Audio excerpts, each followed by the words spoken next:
used to think I was a frugal person, and then I realized I was actually just a person who bought a lot of stuff on sale. There's a big difference, and my overflowing pantry and my overflowing storage room in my basement might be living proof of my failure. 15 years ago, I was a stay-at-home mom married to a school teacher, and I had several kids at the house, and we didn't have any money, and I wanted to give them a special Christmas because previous to that, our Christmases were pretty small, like a pack of Play-Doh and a Dora-Ball, and that was it. Like, their presents were under $5, but they loved it, but they were also too. So as they got older, I stumbled across this amazing garage sale and scored trash bag upon trash bag of toys and games for like $20 for bags and bags and bags of things.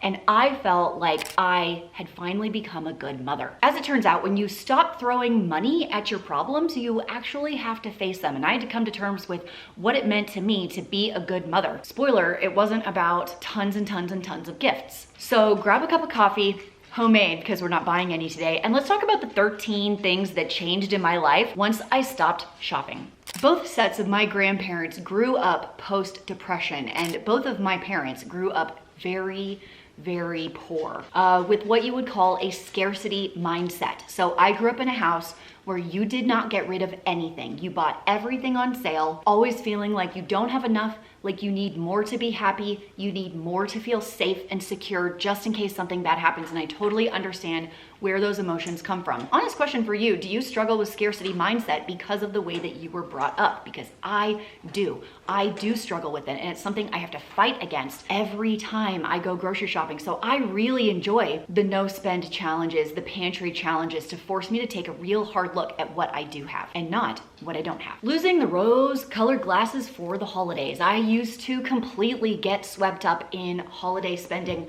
I love the holidays. I love all of the candy and the costumes for Halloween, Christmas decorations. Oh, I couldn't love anything more. And I was a pro at hitting up CVS and Target and Walmart for 90% post-holiday sales. I've even shown it on this channel back pre-2020. But something happened when I would put something out for a month and then store it in a box for 11 months and then rotate it out and then always feel like I had to get the new thing and the new thing and the new thing.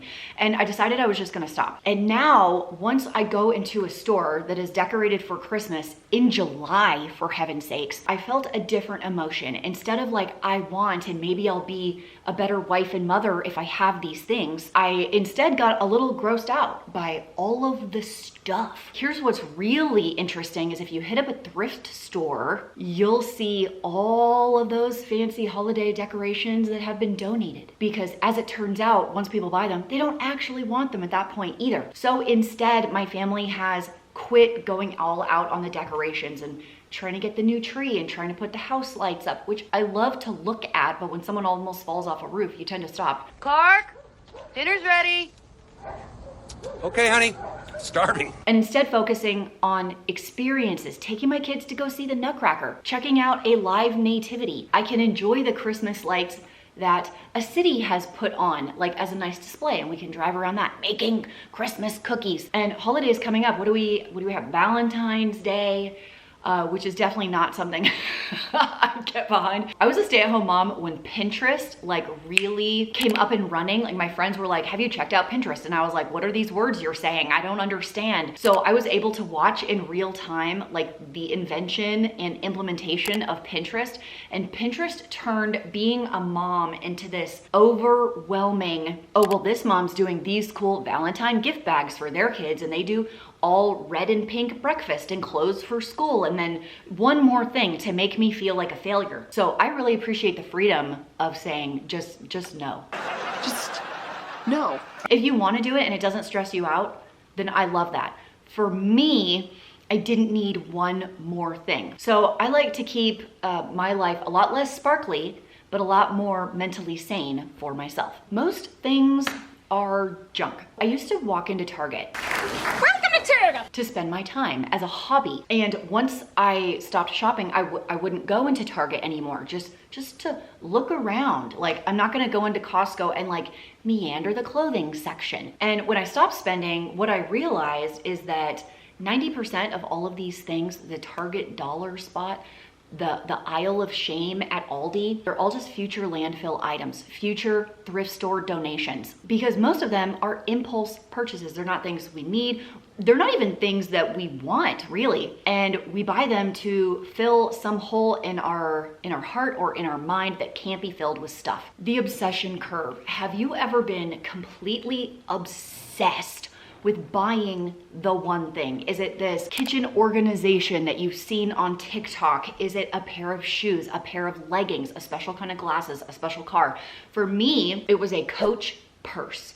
I was obsessed with buying a Coach purse for like a decade because I couldn't afford one. I had a clearance purse from Target for $5 and I used it for 5 years until it broke. Here's what I learned about the Coach purse. I ended up buying one on Poshmark. So it was under $100, but it was close to $100 and it was beautiful. And when it showed up, I was like, look how pretty it is. And then I never used it. Because after you usually get that item, that intense burning desire of thinking that item is gonna make you happy totally disappears. The obsession curve is one of those concepts that feels like it has been around forever because it's so relatable. But in the world of personal finance, it's a psychological framework for breaking the cycle of consumerism. The concept is rooted in the hedonic principle or hedonic treadmill, where you have a baseline standard of happiness despite major like positive or negative events. The curve describes the life cycle of a want. So in days 1 through 7, you have the spike. You see the item, your brain releases dopamine, you convince yourself that your life is incomplete without the air fryer, or fill in the blank with whatever it is. Days 8 through 30, you have the plateau, which is you're still thinking about it, but the emergency feeling has faded. And then the drop off, days 30 through 90, this is the curve. If you haven't bought the item by day 60, your brain's reward center usually moves on to something else. The best part about buying something is the complete purchase click button, because by the time the item arrives, you don't actually feel as good about it anymore. When I started doing low buy or no buy weeks and months, and giving myself rules like a 48-hour rule, like put it in my cart, wait 2 days. And if I still really, really wanted it, I would consider it. But I was gonna push past the impulse of buying it right now and wait for my brain to settle, wait for the dopamine to come back down and see if I actually really do want that item. And what I learned about the Coach purse is most of the time, I actually don't really want the item, I just like the idea of it. Okay, it's time to get real about the CMT principle. And no, I am not talking about country music television, although I love a good Garth Brooks ballad as much as the next person. I'm talking about clutter, money, and time. I'm sure you've heard the phrase because I've said it on my channel that look around and everything you see used to be money. And all that money used to be time. So we're trading time for money for stuff. And most people stop at the first half of the equation. I work to get money. And then the money equals a $40 gadget in your pantry. So if you make $20 an hour, the gadget in your pantry equals 2 hours of your time. That's 2 hours away from your kids, away from your hobbies, away from the book that you can't wait to finish watching. What?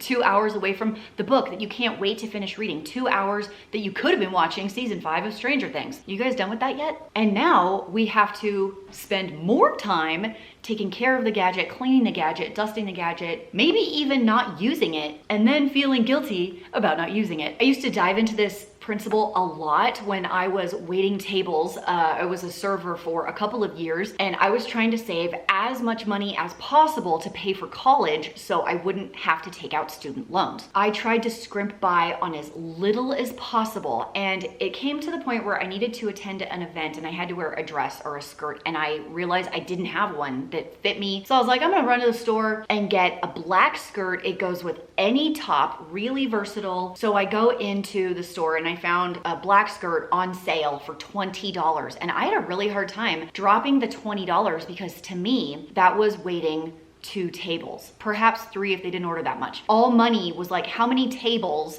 is it gonna cost me to buy this item? And most of the time, none of it was worth it. Step 1 is to calculate the life cost of the item. That's the price of the item divided by the hourly wage. Is that worth it to you? Step 2, identify the storage cost. Where does it live? Who has to clean it? How often am I gonna use it? And step 3, Ask yourself, is this item worth the blank hours it's going to take to pay for it? If you make $20 an hour and the item is $60, is this item worth 3 hours of work? If the answer is yes, go for it. If the answer is no, utility spending versus status spending. Let's talk about the status trap. So if you drive around these days, you might think that you need a $50,000 car, $60,000 car, $70,000 car. I drive around and I look at these incredibly expensive vehicles that everybody is driving. My initial reaction is a little bit of jealousy, a little bit of, oh, yeah, it would be lovely to have this also. And then I realized not only do I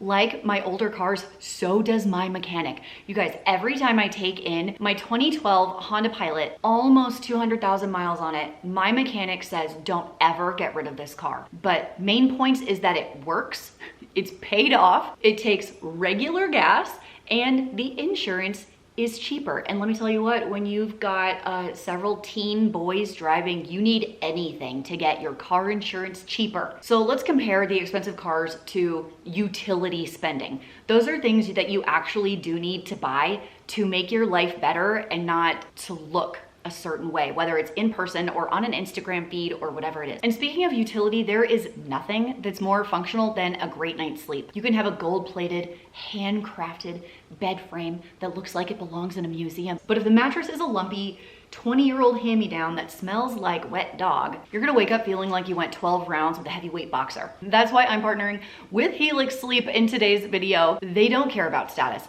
They care about the fact that your back is screaming at you. So let me tell you about this deal I have to offer you from Helix right now. Now, I'm all about saving money, and for over a decade, my husband and I slept on a hand-me-down mattress, but frugal does not always mean suffering. What I love about Helix is the utility of it. You go online and you take a 2-minute quiz, and they're gonna match your preferences, your sleeping style with the perfect mattress for you. So Dave and I are actually pretty different. I like to sleep on a cloud of softness and sink into it, and he apparently likes to sleep on a concrete block. We actually ended up with the Moonlight Elite mattress. Elite is their top of the line, best mattress that you can get.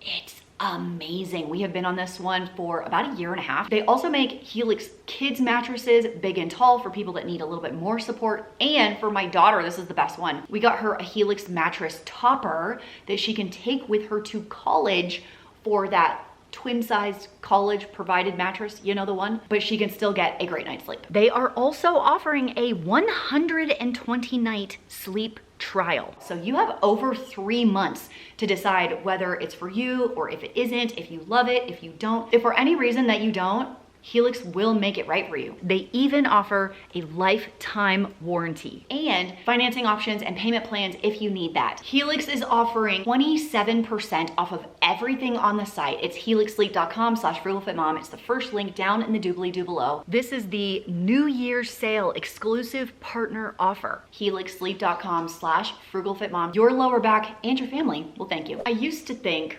wealthy was this woman that I knew. She was about 50 and she lived in a mansion, and I went to her house once and she had this gorgeous acreage. Her house was immaculate. She had the designer clothes. She drove the big Escalade with the spinning rims, more square footage, more acreage. And I used to think that that was wealthy, and something changed in me quite a bit during a couple of scenarios. My stepdad passed away in 2019, a little on the young side, never able to live the retirement life that he always dreamed. And a friend of mine lost her 17-year-old son about a year ago. And I realized that true wealth is time. It is time, and it is relationships, and it is making memories with people. It's often been said that you live 2 lives, and the second one is when you have this epiphany about what really matters, and it is not stuff. It is not anything that you can buy. So I would rather walk around in 10-year-old leggings and drive a 13-year-old car and not spend the $100 to go to the movies with my family. Instead, I would rather go on a hike and laugh and go sledding and maybe stream a movie at home, because then we could talk to each other and laugh during the movie without bothering other people. Wealth is not necessarily the size of your house or what's in your closet. It's the memories that you get to have and the stories that you get to share. Okay, now that we've adjusted our expectations away from buying things to fill a void in our life and focusing more on memories, we should have some extra cash saved up, which means emergencies are not emergencies anymore. When I was 25 years old, I bought my first house and we moved in, and I sunk every freaking penny into the down payment, which in retrospect, not a good plan. If you're gonna buy a house, you need a couple thousand just in savings, just in case. But I didn't do that. I literally had $50. We didn't have blinds.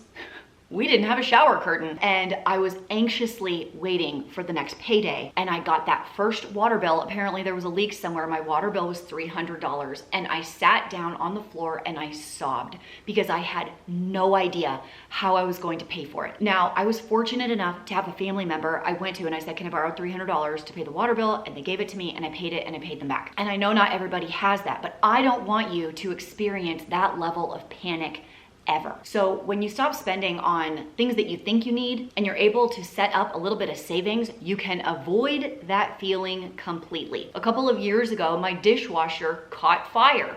Yes, an electrical fire. But in this case, I had an emergency fund as a backup. And yes, it was annoying, but it wasn't an emergency, not like that water bill was. So yes, if you don't have some form of an emergency fund, you need one. If you have zero, $100 is good. 1,000 is better than that, because if you think about things that could go wrong, a tire blows on the highway, the tires are $100. You have a high utility bill, a $300 water bill, who knows?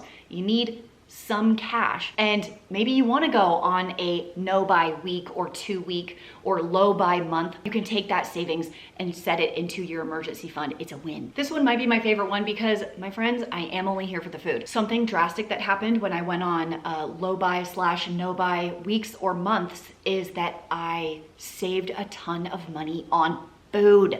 What? I've always cooked at home, but I cooked from what I had more often. Did you know that most Americans can get by on several weeks without going to the grocery store, utilizing what they already have in their house? I was not about to let leftovers die in the back of the fridge like a forgotten science experiment. We had smorgasbord night often, where you pull everything out of the fridge and you're like, pick what you want. Mashed potatoes, casserole, pasta. When spending stops, food waste stops. And I love that for everybody. When I did a deep dive into my budget, there were 2 line items that needed some attention. Number 1 was subscription services. I took a magnifying glass to every single one. I pulled up that bank statement and I saw that Netflix raised their price. What up, Netflix?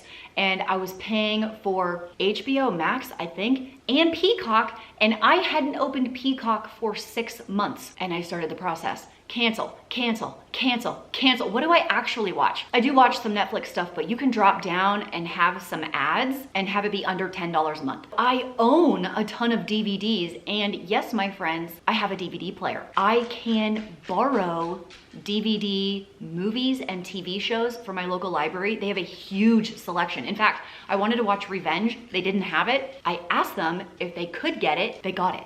They just need some suggestions sometimes. And also, if you go to YouTube, TV and movies, the free section, and scroll down, they're always changing up what's available for free. There's so much content everywhere. I didn't need 10 streaming services, so I canceled just a ton of them. The hardest habit to break, the McDonald's Diet Coke run. It's 2 p.m. The kids are screaming. Do you have 4 children? Do you know what it feels like to have 4 kids? It feels like being pecked to death by chickens. You tell yourself, it's just $1. It's my emotional support animal. And then they raised their prices. Then it was $1.20, and then it was $1.30. And now, today, it is $1.40 at my McDonald's. And then I'm spending how much a month on crispy water? And I had to ask myself a serious question. Is this fountain drink the only thing keeping my family together? I had to break up with the Golden Arches, friends. I'm still alive. I'm hanging in there. Now I'm drinking just flavored water.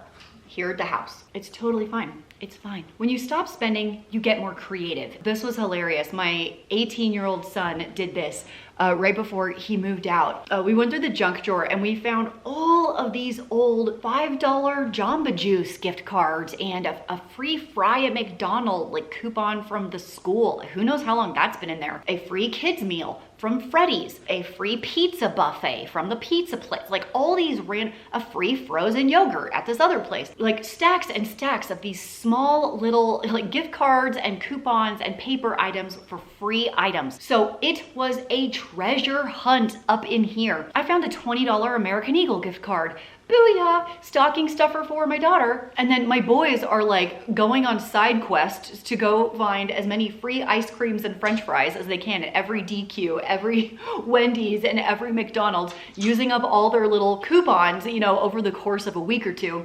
It was hilarious how into it the kids were. And what was really fun is my older kids can drive. And so they got to go like do sibling fun together. So they were occupied, they were out of the house, and hey, free snacks. When I forced myself to stop spending on things and declutter my house, these worked hand in hand. I learned about my fantasy self versus my real self. In my fantasy self, I am creative. I am a home decorator. I am a makeup artiste, a fashionista. I have a beautiful singing voice, and none of these are true. In my real self, I don't like crafts. I don't want to make a candle. I don't want to hand paint a paint by numbers. That is not me. It is not what I love. And I thought that that's who I was. It's not that that's who I thought I was, it's who I wanted to be until I realized I didn't like any of that stuff. I am not a makeup artiste. In fact, I don't like spending a ton of time on getting ready every day. It's irritating to me because what I want to do is tinker and cook in the kitchen, go for a bike ride outside. And what I want to do is go to the gym and chat with my girlfriends. And so giving myself the space to not spend and kind of clear out my house allowed me to come to terms and acceptance with who I am. Which is a wonderful place to be. I don't have to fit into this little box of who I think I should be. I'm okay with the way that I am. And last but not least, the Freedom Fund. Because I was saving money and time, I was able to focus my money area into saving in a different way. This is not a savings account where I'm like, I can buy a cute new pair of boots, right? Because I want to be a fashionista. The Freedom Fund is holy ground. This is the fund that allows you to say no to things and yes to the things that matter, like your family, like your relationships. Every time you skip a mindless purchase, you are buying back a little piece of your future freedom. You're buying peace of mind when life gets messy, and it will get messy. And here's a secret, I don't miss any of the stuff that I didn't buy. And I also didn't miss an opportunity to create awesome memories with the people that I love. And that, to me, is the ultimate flex. At the end of the day, frugality is not about what you are giving up, it's what you are getting back. So here's your homework. Go cancel one subscription that you do not use. Shop your pantry for dinner tonight, and for the love of your bank account, stay out of Target. Welcome to Target! And Aldi and Costco. I'll see you in the next one. Bye. But wait, there's more. So my family went skiing yesterday, okay? I took my daughter and my youngest son. So it was just the three of us. So we go up to the ski hill. And I've been a snowboarder my whole life, and I decided to switch to skis because I always see like 70-year-olds skiing, but you don't really see 70-year-olds snowboarding. Last year I had a couple of falls where I was like, wow, I could have gotten a concussion, or like I could have shattered my wrist or shoulder or something. I just feel like skiing I could do with more longevity, okay? I am no good. Well, I've never been on skis. I learned how to snowboard in college, but even then I went like twice a year for like 2 or 3 years, so almost not at all. So now I'm in my mid-40s trying to learn to ski for the first time. I have not taken a lesson because those cost money. I feel like I'm fairly athletic. I could figure it out, watch a few YouTube videos. As it turns out, that is not the case. We were a couple hours into the day and I was feeling a little more confident. We had ridden a couple of greens. We had done one blue, one I'm very familiar with on a snowboard. And I was like, okay, maybe we can go up this other lift on this other blue that's like a little steeper. It's pushing into a black, but it isn't. And I've done it on a snowboard. And if you like go at a diagonal, it's not too steep. So we went and did that. That was a bad plan. Here's the thing, when you try and do something and you feel like you're gonna lose your balance, just sit down and you won't get hurt. Okay, so I'm not hurt, okay. But I sat down and it was so steep that I started sliding down the mountain. My head is down the mountain. I am upside down. I am like this. Go down the mountain. I don't want to let go of my poles because then my poles are gone. And so I'm trying to like stop myself with the poles. Nope. That didn't work, and I'm like, how do I stop myself with the skis? Without the skis popping off, and then I've got skis up the mountain, and then what am I gonna do? And I'm like, I'll stop eventually. No, you do not stop eventually. You just keep on going down, especially when it's real steep. This is the best part. I was right under the ski lift, so I'm pretty sure 50 people saw me slide 150 yards down the mountain before I scooched to a stop. My daughter's 150 years up the mountain. Are you okay? You know, I'm like, I'm fine. I just slid, like I didn't hit anything. She said she was laughing so hard, it made her entire day. Does anyone want to come teach me to ski? Because mama needs some help.